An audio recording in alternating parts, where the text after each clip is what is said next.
Update 4. My wife abandoned me and our 3 kids for her affair partner. 21 years later, she showed up at our door.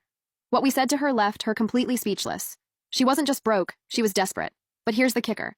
She'd been telling people in California that her children had died in a car accident. She'd been collecting sympathy and money from people for years with this sob story about losing her 3 kids and husband in a tragic accident. The pie had statements, screenshots from social media, even a GoFundMe she'd run claiming to raise money for their memorial. I called my lawyer. Is this fraud? Oh, absolutely. Wire fraud if she used GoFundMe, plus it shows a pattern of deception. That'll help with the restraining order. We filed for restraining orders, all 5 of us, Marlena included, since Francine had started calling her the home wrecker who stole my family. The hearing was yesterday. Francine showed up, looking like she'd attempted to clean herself up. Goodwill dress, hair pulled back, trying to look sympathetic. She'd even found a lawyer somehow, probably pro bono, and he looked like he'd rather be anywhere else. The judge, a woman in her 60s who'd clearly seen everything, listened to our side first. My lawyer presented everything. The abandonment, the 21 years of absence, the recent harassment at workplaces, the frivolous lawsuit, the calls to employers, the lies to wedding in-laws. And then, Your Honor, we'd also like to submit evidence that Ms. Fletcher has been fraudulently claiming her children are deceased to solicit money from sympathetic individuals in California. Francine's lawyer's head snapped toward her. He clearly didn't know about this. The judge reviewed the evidence. Screenshots of Facebook posts where Francine claimed to be a grieving mother. The GoFundMe page that raised $3,700 for a memorial that never existed. Messages from people she'd borrowed money from playing the grieving mother card. EMS Fletcher, the judge said, voice deadly calm. You abandoned your 3 children 21 years ago. You made no attempt to contact them or support them. You then told people they were dead to gain sympathy and money. Now you're harassing them and their family because you're desperate. Am I summarizing this correctly? And Francine started sobbing. I was mentally ill. I was depressed. I didn't know what I was doing. You were mentally ill for 21 years. You were too depressed to call your children, but not too depressed to commit fraud.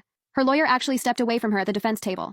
The judge continued, I'm granting all 5 restraining orders. Ms. Fletcher, you are to stay at least 500 feet away from all petitioners. No contact, no emails, no social media, no third-party contact. If you violate this order, you will be arrested. Additionally, I'm forwarding this fraud evidence to the district attorney's office. You might want to find a criminal defense attorney. If Francine lost it, started screaming about how we'd ruined her life, how she gave us life and deserved respect, how Marlene had stolen her family. No, I stood up. My lawyer tried to stop me, but I needed to say this.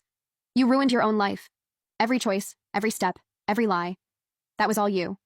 We didn't steal anything from you. You threw us away. We just learned to live without you, and we got really effing good at it. And the bailiff had to escort her out while she screamed threats. The judge added another year to the restraining order duration, just for that. Outside the courthouse, my family stood together. Donovan, Shayla, Quincy, Marlena, and me. We'd won, but it didn't feel like a victory. It just felt sad. You okay, Pops? Quincy asked. Yeah, kid. Just thinking about how different things could have been if she just stayed. Being a mother. Marlena squeezed my hand. Then I never would have met you. And these 3 amazing kids would have been raised by someone who didn't want them, instead of by someone who chose them every single day. Ashley hugged us both. She's right, Dad. We got the better end of this deal. Donovan threw his arm around his siblings. Besides, look how we turned out. Successful, educated, emotionally stable, well, mostly stable. That's all you and Ma. She had nothing to do with it. East final update, 2 weeks later. I wasn't going to update again, but you all deserve to know how this ended. Francine was arrested last week. Not for violating the restraining order. She'd actually stayed away. No, the California D picked up the fraud case. Turns out when you raise money through GoFundMe under false pretenses and it crosses state lines, it becomes a federal issue. She's looking at serious time. Her public defender reached out to my lawyer wanting us to write character letters for her sentencing. We declined, all 5 of us. But here's where it gets interesting. Her sister, remember her, the one who'd occasionally update us on Francine's best life in California, she called me. Roderick, I owe you an apology. I knew where she was all these years. Knew she was lying about the kids being dead. I should have told you. I should have told her come back. I'm sorry. I asked her why she was telling me now, because she called me from jail asking for bail money. Told me you all conspired against her, that you'd poisoned the kids, that Marlene was some gold digger who stole her life. And I realized she actually believes it. She's rewritten history in her head. In her version, she's the victim. She left to protect the kids from you. She stayed away because you threatened her. The lies she told others, she believes them now. What do you want me to say to that? Nothing. I wanted you to know that some of us knew the truth all along. You're a good man, Roderick. Those kids are lucky to have you and Marlena. I thanked her and Arn up. Then I called my kids and told them about the conversation. Donovan's response, so she's not just a narcissist, she's a delusional narcissist.